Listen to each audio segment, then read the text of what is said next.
Thanks for joining us today. Thanks for having me. So, you have a long history in payments and e-commerce space. Facebook for several years, PayPal prior to that.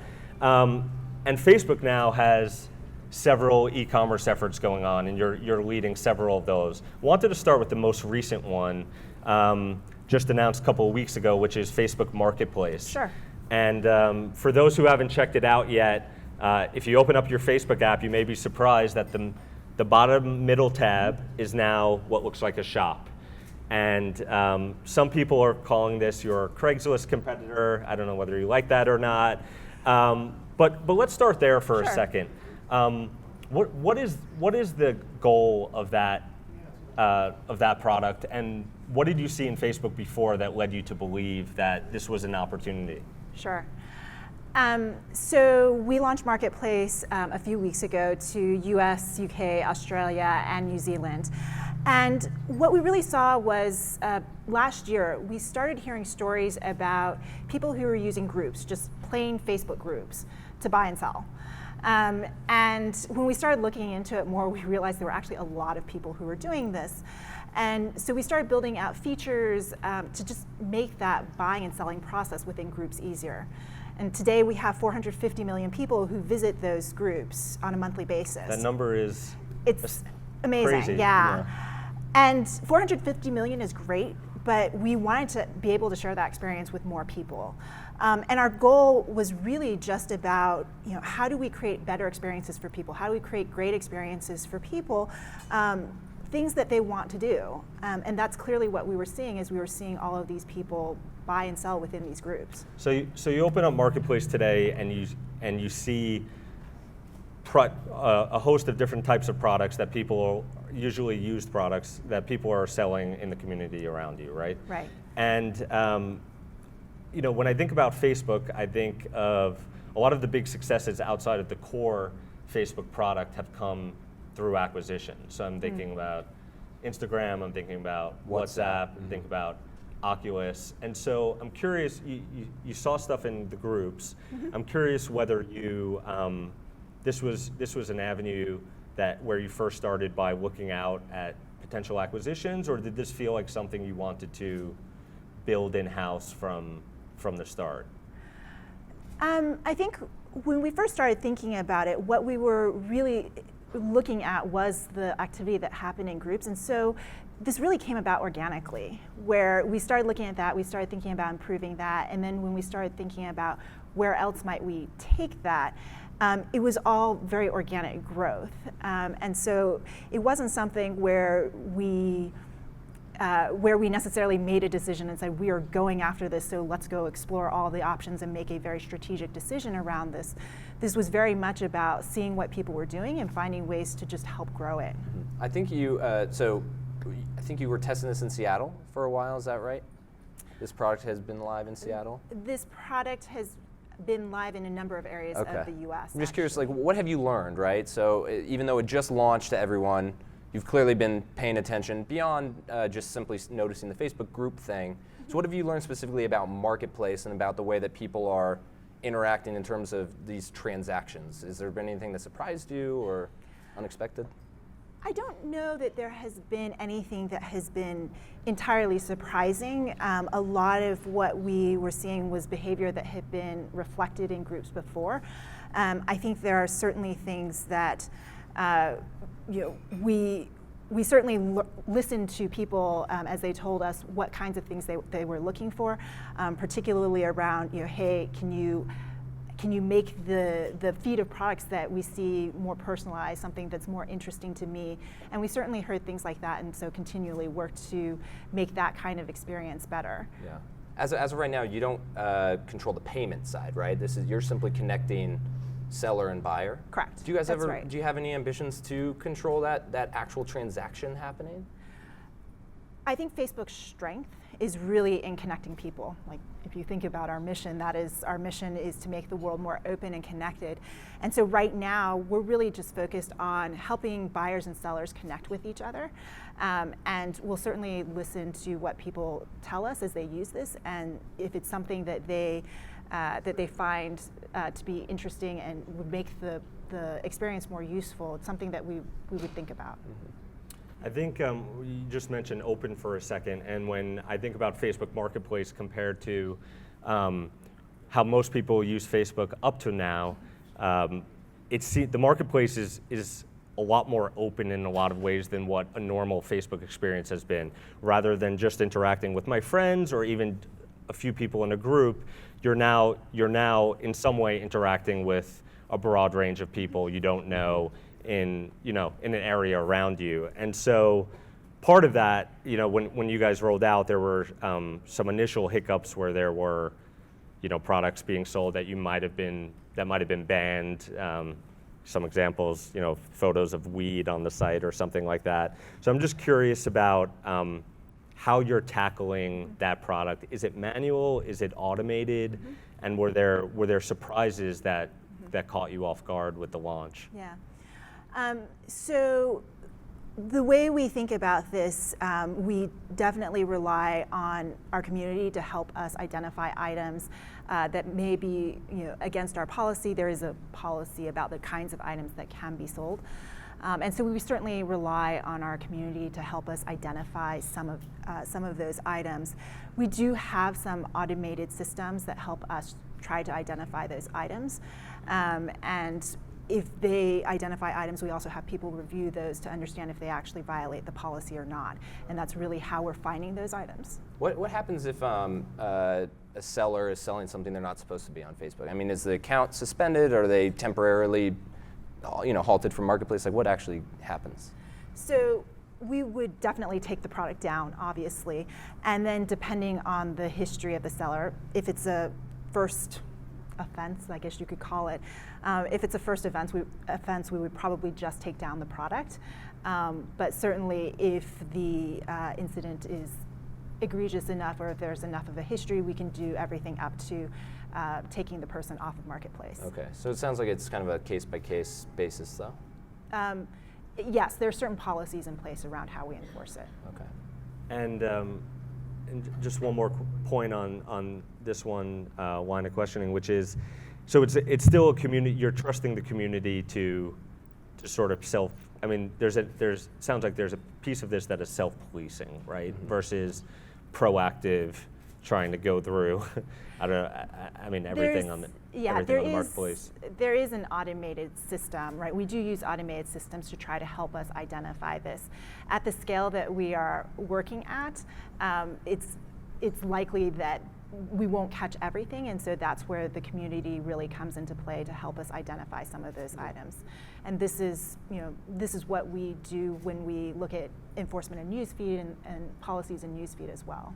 When Jason was first introducing the product, he referred to it as like a Craigslist competitor. We may be guilty of referring to it as a Craigslist competitor on Recode. But that's really what it feels like in a lot of ways, right? It's seller A selling a used bicycle to seller B. You're operating as the communication. Yeah. How do you feel about that? Like, are you okay being, Facebook taking on Craigslist, or I guess what's the broader ambition with this product here? We don't think of it, like that's not how we think about building products, right? We think about what are the things that people are doing on Facebook? How do we make that easier? How do we make that like a better experience? And this was one of the activities that we saw happening on Facebook. We saw people buying and selling, and so we asked ourselves, how do we make that better? And that's really how we approach how we build products and what we choose to build. Just to back out for a minute, so this is not the only commerce initiative at Sure. Facebook. If we go back over time, there was one to Marketplace back in 2007, I believe. Maybe I have that timing right? I think it was 9 years ago. That would be, Okay. yes, that would be 2007. That's My math's correct. a little fuzzy. Love it. We've had Facebook gifts, which have come and gone. We've had buy buttons. We've had now, I don't know if that's the same or different from shop. Now any business page can have a shop functionality. I know a lot of people that I've talked to are wondering, I'm wondering, is there an overarching commerce strategy and there's a thread through all of that you see and you're sort of following, or do these efforts stand alone? Like trying to make sense of like the Facebook commerce strategy. Yes. What are you doing? So I think there's a thread of learning through all of the efforts. 9 years is obviously a very long time. And so I think there's I think there's a thread of learning through that that has actually led us to a lot of the initiatives that you see us taking on right now. Now, I will also say I think we're still learning about what works and what people want from us, and so I imagine that things will also change as time goes on. But just to give you a couple of examples, if you think about that first marketplace 9 years ago when we first started building that, the environment was different. Mobile wasn't a thing. Sure. We were still on desktop, and that's definitely changed how people shop. But if you also think about the kind of activity that was happening on Facebook, there was very little organic activity that happened on Facebook around commerce. And I think that's one of our big learnings was how do we take the activity that's actually happening and making it better rather than kind of trying to create something entirely new. Yeah. Does Facebook feel like commerce is an area you have to succeed in for Facebook to get where you all, where Mark, where Deb, who you work with, want it to be? Is it, I guess I'm curious, because of the history of the company, if it's a must-have or a must-now? Yeah. I think, as I said, I think the way that we think about it is much more from the perspective of what people are looking for. I think actually I would argue that there are very few things within Facebook that we would say, are must-have. We look at what people tell us and what they interact with, where they spend their time, what they choose to come back and do, and that's what tells us what it is that people want to see on Facebook. So they like, the group thing, clearly, which resulted in Marketplace. What has been the buy button situation? Because we've written about that for a couple years. This idea that, I'm going to be scrolling through newsfeed, I'm going to see a product that I want to buy, and there's going to be a button right there, impulse shopper. I can only speak from my own experience, but I haven't seen that. I haven't seen buy buttons at all. I know other companies in the social space have gotten rid of that idea altogether. Where do you guys stand on that? Is that still a product you're working on? So I think it's actually evolved. So the initial concept behind buy button, I think, was exactly what you described. It was this story that sat within newsfeed. There was a buy button. You could click on it and just immediately go into the purchase process. And I think it's really evolved into a few different things when you look at what we do. The first is that this idea of the action is really important. So helping somebody get to the action is really important. So that notion of the buy button, it's not just the buy button right now, but you see all kinds of calls to action across Facebook. You see them in ads where there are a few different calls to action. When you think about the announcement that we made last week around Pages, adding more calls to action to Pages as well. That announcement being, for people who didn't see it, was one of the announcements was shop functionality, but there were also functionality around booking appointments and ordering food. Yeah, a number of different actions to take. So there's this concept, I think, of the action that people can take that has kind of grown out of the buy button. I think the other learning that we really had from the buy button was this notion that it's actually, the transaction is important, certainly, but it's not just about the transaction. It's about how you help people down that journey. One of the things that we saw as we watched people use the buy button was they didn't always buy what was right in front of them. Sure. And so this notion that you can help somebody through that consideration process and find the item that they might want is more part of what you see today. So things like shops that provide more browsing. Do people come to Facebook to shop, or is shopping a side effect of spending a lot of time on Facebook? I think it depends on the person. Certainly we see people coming to Facebook to shop when you look at the behavior that we see in groups, right? People are clearly coming here, browsing, looking for items to buy, and we're finding that as we see the behavior on Marketplace as well. But I do think that there's plenty of people who come and browse and look at their newsfeed and find something that's interesting to them as well. That they weren't expecting. Yeah, that they weren't expecting. And just back to the buy button for a second. So you used the word evolve, and I heard pivot or gone or something else. So I avoided that word so well. Yeah, I know. Evolve is like the go-to. It's a good one, but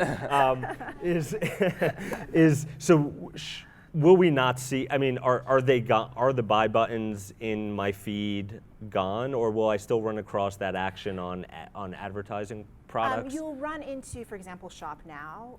You won't run specifically into Buy specifically. Okay, and another, I mentioned before the Facebook GIFs. I shouldn't call it an experiment because it was, I think, several years. That product was live for several years. Were there learnings from that have influenced how you've tackled these new products?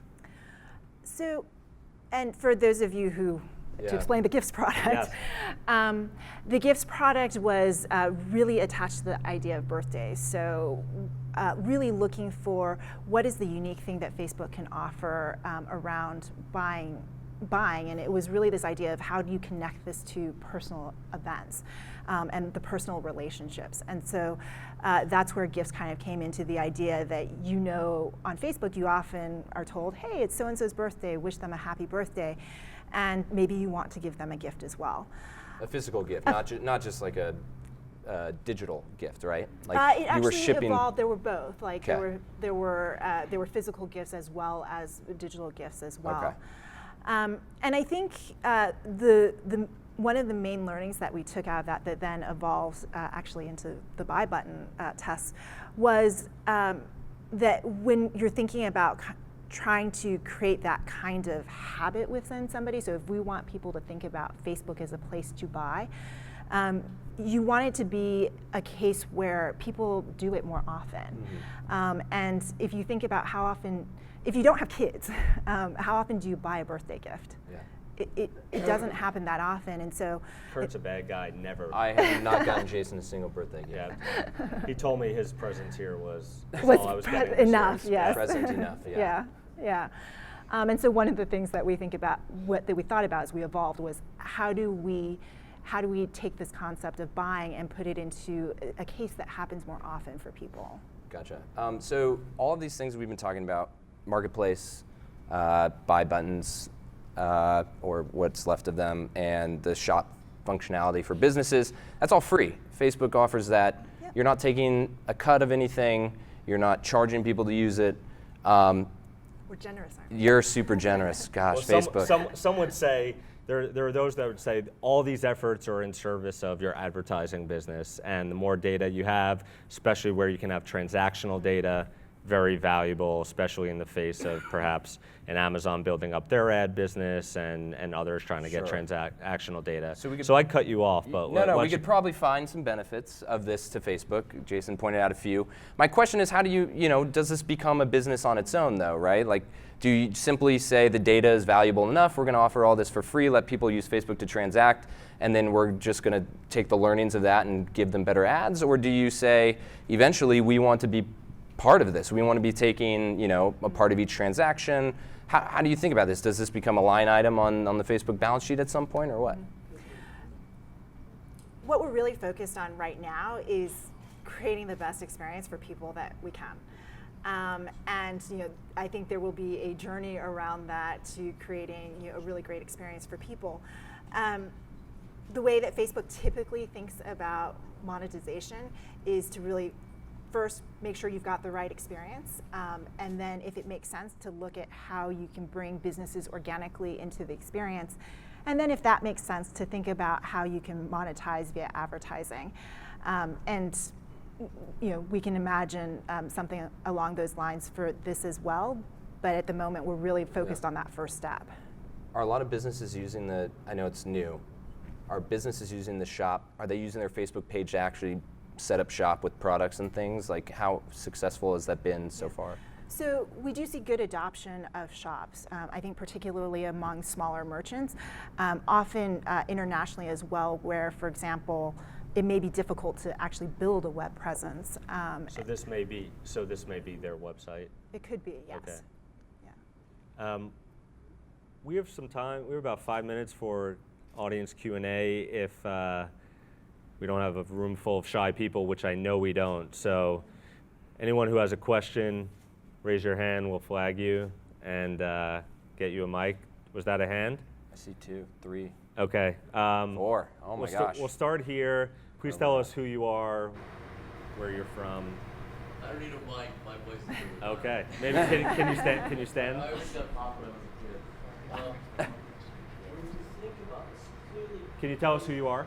my name is David True. I live in New York. I run a not-for-profit business network group that I control. Thank you. So if you're in New York, so back in the That is important. Anyway, monetization is always a question. When you think about monetization, is it generally connected to advertising, or are you contemplating other ways of monetizing? Sounds like a similar question that. Yeah. No, this is good. We're hammering it home. The question that you wanted to ask. Yeah, but this you is ran what out I of wanted to ask, time. and he framed it better. Are you going to make money from this? We really want to know. I will go back to the same answer that I gave you before, which is we have a strategy that we typically follow when we look at how we monetize at Facebook.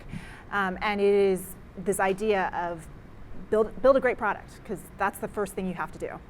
And then bring businesses in organically where it makes sense. And then where it makes sense as well, bring in monetize via advertising.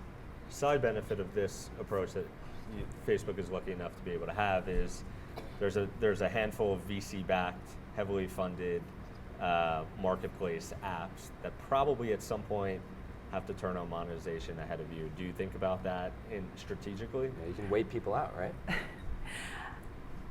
We're focused on building. Okay. We're focused on building the best product we can. Definitely done policy-wise. Okay. More questions? One back there. Oh, there's one over here. sorry. Sorry. Can you stand up, please, and tell us who you are?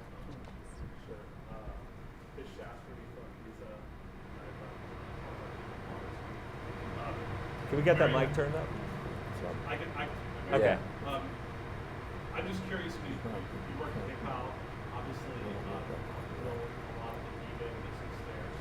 And where you're going with marketplace now starts today in a very similar place to where eBay was back then. A lot of P2P selling. Do you see marketplaces in particular evolving the same way eBay towards more professional sellers, almost to where eBay is today, where you do see large merchants, large businesses transacting on the platform? Do you think that there's going to be kind of, as you see with shops, that dichotomy between marketplaces being more P2P selling and shops being more professional sellers? Just curious what you think.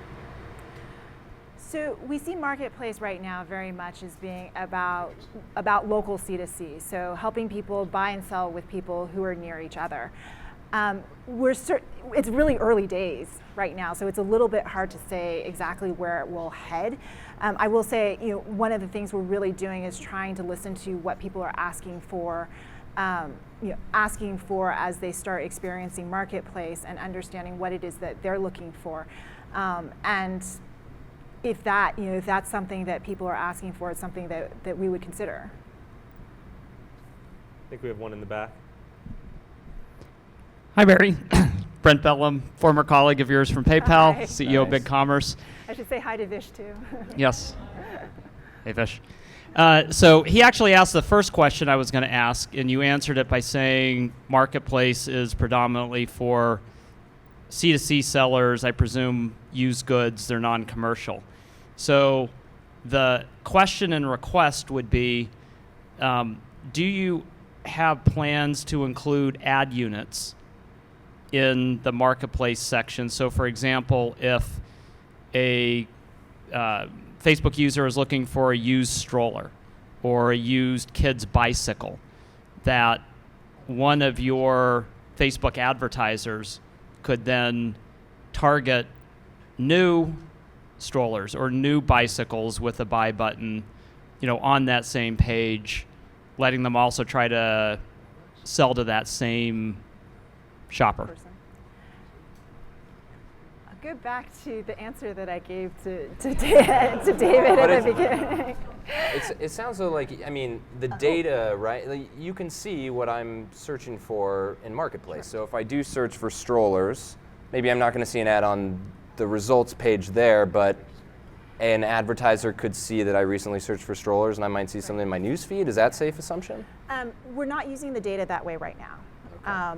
But I think that's certainly one of the interesting potential uses for the data, and understanding what it is that people are interested in, what they're thinking about buying. I think all of those things are very interesting in the larger context of Facebook as well. One more interesting thing to me is when I open the app right now, it doesn't seem super personalized to the products I'm seeing, to either where I am in my life, which is like, I still feel like a new dad who doesn't know what he's doing even 3.5 years in. I don't know, should I be seeing personalized products in my feed, or is that a step we'll get to at some point later on? We are working to personalize the feed that you see in Marketplace, and it's something certainly as you use Marketplace more and view more products, we'll get more information about the kinds of products that you're interested in, and that should improve your feed as you go along as well. All Jay-Z t-shirts. Yeah. That's it. Nice. Probably have time for one more right here. Can you stand up, please? And here's a mic. And just tell us who you are. Hi, I'm Robin Lee from GGV Capital.